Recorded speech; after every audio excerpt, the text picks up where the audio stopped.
तो नमस्कार प्यारे बच्चों, कैसे हैं आप सब। उम्मीद करता हूँ कि आप लोग बहुत बढ़िया से होंगे और इस साल का जो स्टडी आप लोग बहुत बढ़िया तरीके से कर रहे होंगे बच्चों। तो आपको थंबनेल को ही देखकर जो कि आप लोग को पता चलेगा कि आज के इस क्लासेस में जो कि हम लोग क्या पढ़ने वाले हैं बच्चों। क्या पढ़ने वाले हैं बच्चों? तो आज की इस क्लास में जो हम लोग पढ़ने वाले हैं कि क्लास 10 का जो कि बोर्ड एग्जाम जो कि आने वाले कुछ ही दिन बचे और एक ही महीना के करीब जैसे बचे हैं, तो इसका जब हम लोग तैयारी कैसे करें, एग्जाम में हम लोग को कॉपी किस प्रकार का जो कि दिया जाएगा, उस कॉपी को हम लोग को लिखना किस प्रकार से है बच्चों। तो उम्मीद करता हूँ कि आज की इस क्लास को जो आप लोग को बहुत ही मजा आएगा।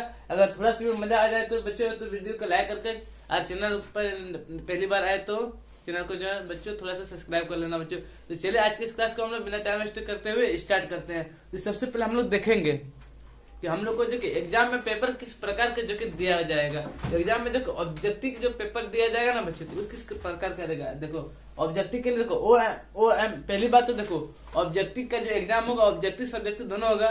तो ऑब्जेक्टिव के लिए OMR शीट जो कि आप लोग को नहीं दिया जाएगा। OMR शीट क्या होता है बच्चों? OMR शीट होता है कि जो कि हम लोग 9 में जब एग्जाम दे रहे थे तो उसमें जो कि हम लोग को 4 ऑप्शन में से, जैसे ये A नंबर का ऑप्शन हो गया, ये B नंबर का हो गया और ये C नंबर का और ये D नंबर का, ये ऑप्शन है। इन चारों में से जो सही है उसको हम लोग को, जैसे फॉर एग्जाम्पल इसका B सही है तो B नंबर का हम लोग क्या ऐसे करके पूरा गोल घेराव करना पड़ता था।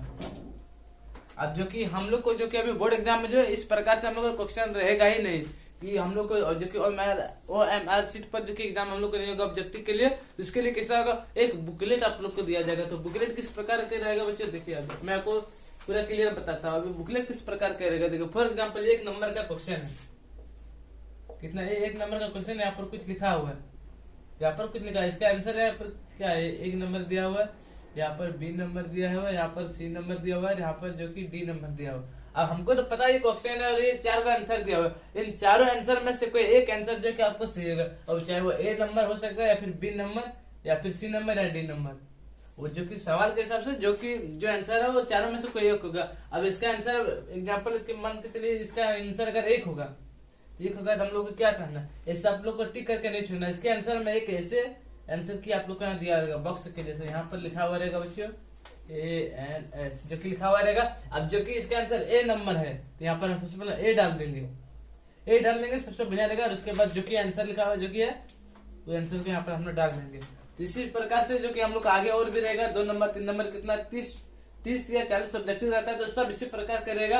यहाँ पर जो कि नंबर के हिसाब से यहाँ पर क्वेश्चन दिया हुआ रहेगा, 4 आंसर में से आप लोग को नीचे यहाँ की एक बॉक्स दिया रहेगा जहाँ की आप लोग को आंसर जो कि लिखना बच्चों। अब बात करते हैं सब्जेक्टिव का जो कि किस प्रकार का जो कि दिया जाएगा। सब्जेक्टिव का मतलब किस प्रकार का क्वेश्चन दिया जाएगा बच्चों। ऑब्जेक्टिव का जो कि आप लोग को इसी प्रकार से ही होगा। और सब्जेक्टिव का अगर देखा जाए सब्जेक्टिव का किस प्रकार होगा बच्चों, तो सब्जेक्टिव का देखो सब्जेक्टिव के में 3 क्वेश्चन होता है, 3 प्रकार का आएगा, एक 2 नंबर, एक 3 नंबर और 5 नंबर। तो 2 नंबर क्वेश्चन जो कि हम लोग को किस तरह पूछा जाएगा, हम लोग को किस तरह लिखना है, और 3 नंबर और 5 नंबर ये सब चीज हम बताएंगे आपको। तो 2 नंबर का पहले देखो, 2 नंबर का ये 2 नंबर का क्वेश्चन है, कितना नंबर का, ये 2 नंबर का क्वेश्चन है, पहला क्वेश्चन 2 नंबर का क्वेश्चन है, ये 1 नंबर का 2 नंबर का 1 नंबर क्वेश्चन, यानी कि एक आंसर मिले लिख देंगे सही तो हमको 2 नंबर में 2 मार्क्स का ये क्वेश्चन है। इसका कुछ भी आंसर यहाँ मतलब क्वेश्चन लिखा हुआ है। अब इसका आंसर हम लोग को देखो एक बुक जिस तरह कॉपी रहता है ना उस प्रकार यहाँ पर पूरा रहेगा, इस प्रकार से हम लोग को मतलब पूरा इसमें जो कि 2 नंबर के लिए जो कि आप लोग का हाफ पेज दिया हुआ रहेगा, यानी कि बीच में और एगो दूसरा नंबर क्वेश्चन रहेगा। इसमें फुल पेज यहाँ से यहाँ तक कि आपको फुल पेज नहीं दिया जाएगा, इसके लिए आपको हाफ पेज ही दिया जाएगा। तो इसके लिए आपको 2 नंबर में क्या होगा, आपको जरूरी नहीं कि यहाँ से आपको यहाँ 20 यहाँ तक की लिखना है या फिर 2 लाइन 3 लाइन लिखना। 2 नंबर का क्वेश्चन में देखिए केवल उनका आंसर पुट करना, जितना शॉर्ट में मतलब लिख सकते हैं। फॉर एग्जाम्पल कि आपको सवाल में पूछ दे कि हाँ कि √3 क्या है, √3 क्या है, तो आपको पता है √3 क्या है, √3 को अपरिमेय संख्या है। यहाँ पर आपको क्या लिखना है, यहाँ पर लिखना आपको √3 का अपरिमेय संख्या है। जितना शॉर्ट में जवाब लिख सकते हैं उतना ही बढ़िया है, क्योंकि एग्जामिनर वो पढ़ के जो है कि आपका बुक चेक नहीं करेगा, वो सीधा से देखेगा बच्चा ने मेहनत किया है, बच्चा ने आंसर सही लिखा तुरंत वो सही मारेगा, 2 में 2 नंबर आपको दे देगा। फिर अब बात करते हैं 3 नंबर का जो कि सवाल वो किस प्रकार से जो कि पूछेगा हम लोग को।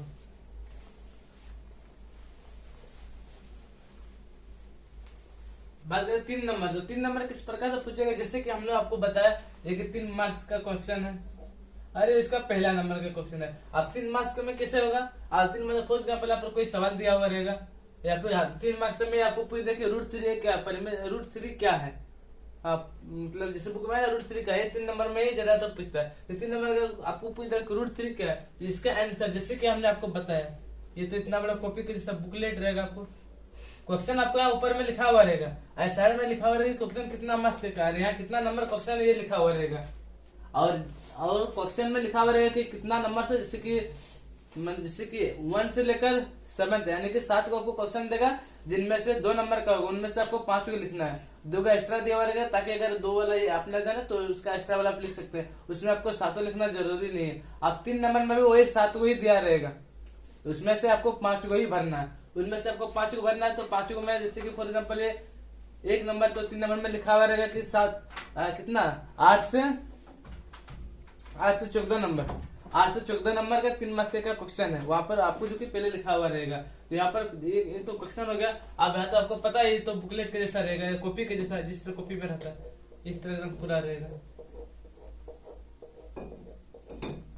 जैसा रहेगा। अब 3 नंबर में क्या होगा, देखो यहाँ तो आंसर देखा, यहाँ इसके लिए भी और एक्स्ट्रा जगह रहेगा, यहाँ इसके यहाँ एक्स्ट्रा जगह रहेगा, जहाँ पर आपको कितना नंबर का क्वेश्चन है ये लिखा हुआ रहेगा, साइड में कितने से कितना मार्क्स का क्वेश्चन है ये भी आपको लिखा हुआ रहेगा। आप क्वेश्चन का यहाँ इसके लिए आंसर में कम से कम मैथ यहाँ से 1 पेज तक आपको लिखना पड़ेगा, यहाँ से यहाँ तक आपको लिखना पड़ेगा, यानी कि 1 पेज तक आपको लिखना पड़ेगा। अब मैथ में क्या, देखो मैथ में मायने नहीं रखता आपको कितना दूर तक लिखना है, मैथ में आपको मायने नहीं रखता कि आपको कितना दूर तक लिखना है, मैथ में आपको मायने नहीं रखता कि आपको सवाल का जो उसने सवाल किया उसका आपको जवाब सही से देना होगा। आप चाहे जितना शॉर्ट में लिख सकते हैं या फिर जितना लंबा चौड़ा में लिख सकते हैं, तो बेहतर रहेगा कि आप जितना शॉर्ट में लिख सकते हो वही अच्छा रहेगा। कैसे, देखो उसमें से 2 फायदा नंबर 1 क्या है, फायदा नंबर 1 कि एग्जामिनर को जो कि कॉपी चेक करने में आसानी होगा, जिसके कारण वो मार्क्स जो है आपको ज्यादा देगा। और फायदा नंबर दूसरा क्या है, फायदा नंबर दूसरा क्या, जितना शॉर्ट में बनाने का कोशिश करेंगे। फॉर एग्जाम्पल हम अगर लॉन्ग रेट में जाते हैं तो लॉन्ग में मेरा यहाँ से यहाँ तक भर जाता है,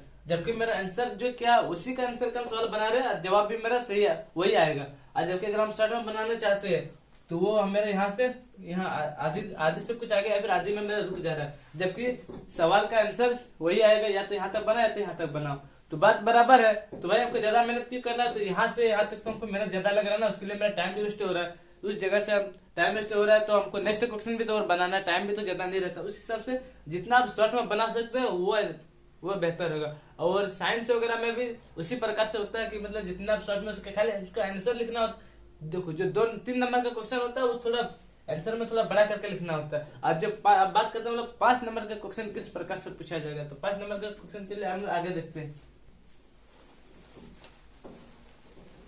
अब देखेंगे हम लोग 5 नंबर का। अब देखो मैं बात कर 5 नंबर का, देखो यहाँ पर कितना है, तो 5 नंबर का 5 मार्क्स का क्वेश्चन है, और उनमें से 5 नंबर का जो कि और 15 नंबर जाएगा, क्योंकि 7 तो ऑब्जेक्टिव 7 तो 2 नंबर हो गया, 7 जो कि 3 नंबर का क्वेश्चन हो गया। अब मतलब आप 3 नंबर का होगा, 5 नंबर 3 तो 15 ऊपर जाएगा, तो 15 ने हमको 5 नंबर वाला 1 नंबर का क्वेश्चन है। तो यहाँ पर कुछ भी यहाँ पर क्वेश्चन लिखा हुआ है, कुछ भी आपको मतलब जैसे कि आपको कुछ भी मतलब एक चतुर्भुज का या फिर कुछ भी ग्राफ वाला आपको कुछ पूछ दे, हाँ ये आप लोगों का क्वेश्चन है, आपको पता है यहाँ से यहाँ तक ये बुकलेट बुक मतलब कॉपी के जैसा रहता है।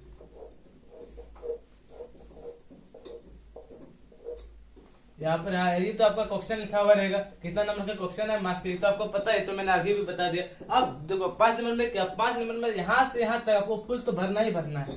जो सवाल क्या है, देखो 5 नंबर का ऐसा नहीं कि वो सवाल मतलब जो क्या 5 नंबर का क्वेश्चन है तो छोटा मोटा सवाल नहीं करेगा, वो लंबा सवाल करेगा, ताकि उसका सवाल सॉल्व होते होते भी लंबा दूर तक जाए। वो छोटा मोटा सवाल नहीं, छोटा मोटा सवाल कहता है जिसका जो सवाल का उसके अंदर शॉर्ट में निकल जाना। जैसे कि मैंने आपको बताया कि √3 क्या है, √3 एक अपरिमेय संख्या है, आप शॉर्ट में बता सकते हैं। √3 को अपरिमेय संख्या, वो तो हो गया शॉर्ट में हो गया, वो तो 3 नंबर में पूछेगा नहीं, और 2 नंबर में चांस है, 5 नंबर में तो बिल्कुल पूछेगा ही नहीं। 5 नंबर में क्या होगा, 5 नंबर का क्वेश्चन में देखो यहाँ से यहाँ तक तो आपको भरना ही भरना। अब इसके नेक्स्ट और पेज रहेगा, उसको भी कम से कम आधा दूर तक तो फुल भरना है। यानी कि मैथ में मतलब तो सवाल थोड़ा लंबा पूछेगा, ग्राफ विजिबल हो सकता है कुछ दे, तो उसको भी जो कि पूरा लंबा आपको करके बनाना है, मतलब उसका आंसर थोड़ा लंबा करके निकालना है, क्योंकि वो 5 नंबर का सवाल है। तो उसी हिसाब से जो आपको मार्क्स भी दिया जाएगा बच्चों। आप दूसरी बात, आपको राइटिंग में थोड़ा अच्छा होना चाहिए, राइटिंग देखकर नंबर, क्योंकि देखो राइटिंग से एग्जामिनर को भी फायदा होता है, आपका भी फायदा होगा। एग्जामिनर को क्या, एग्जामिनर को फायदा ये होगा कि वो देखेगा कि बच्चे का राइटिंग अच्छा है, आपका राइटिंग अच्छा है तो वो दूर से ही देखेगा, उसको पता चलेगा क्या लिखा है क्या नहीं लिखा है। जिसका राइटिंग खराब होता है उसका जो कि अच्छा से जल्दी से समझ में नहीं आता है। तो जितना जल्दी वो चेक कर पाएगा कि आपका टाइम वो चाहेगा कि एकदम कम से कम टाइम दे, आपका कॉपी में कम से कम टाइम दे, क्योंकि उसका और नेक्स्ट और बहुत सारे कॉपी रहता है जो कि उसको देखना होता है। उस हिसाब से चाहेगा कि कम से कम समय में एक कॉपी चेक करे। तो जितना अच्छा आपका राइटिंग रहेगा उतना शॉर्ट में वो कॉपी चेक कर पाएगा, जितना शॉर्ट में वो कॉपी चेक कर पाएगा उतना अच्छा आपको मार्क्स भी मिलेगा। तो इस हिसाब से राइटिंग में आपको थोड़ा अच्छा होना चाहिए। जिसका राइटिंग अच्छा नहीं है, अभी कुछ दिन टाइम है बच्चों, तो अपना राइटिंग सुधारने में थोड़ा बहुत फोकस कीजिए बच्चों। तो उम्मीद करता है कि आज की इस क्लास में जो आप लोग को बहुत ही मजा आ गया होगा। तो जब मजा आ गया तो वीडियो को लाइक करके चैनल को सब्सक्राइब कर देना। तब तक मिलते हैं नेक्स्ट क्लास के लिए। जय हिंद।